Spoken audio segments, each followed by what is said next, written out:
વલસાડ જિલ્લામાં સ્થાનિક સ્વરાજની ચૂંટણીનો ધમધમાટ શરૂ થયો છે। વાપીના સેન્ટર ઓફ એક્સલન્સ ખાતે ભાજપ દ્વારા ઉમેદવારોની પસંદગી માટે સેન્સ પ્રક્રિયા હાથ ધરાઈ।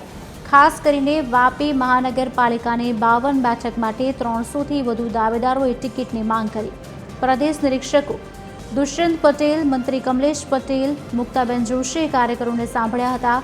જિલ્લા પંચાયત અને તાલુકા પંચાયતમાં ભાજપનું શાસન હોવાથી કાર્યકરોમાં ભારે ઉત્સાહ જોવા મળી રહ્યો છે। આજે એક વોર્ડ નંબર 1 થી 6 ની છે અને કાલે 7 થી 13 ની છે। અંદાજે 300 થી વધારે ઉમેદવાર ઈચ્છુકોએ ફોર્મ અમારી પાસે લીધા છે અને સેન્સ માટે જોડાશે।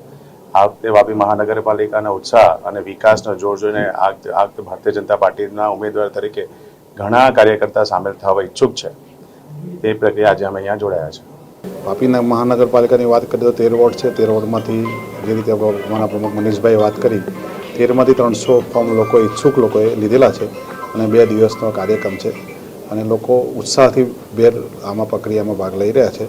સાથે સાથે લોકોને ખબર જ છે કે ભારતીય જનતા પાર્ટી વિકાસનું કાર્ય કરી રહી છે।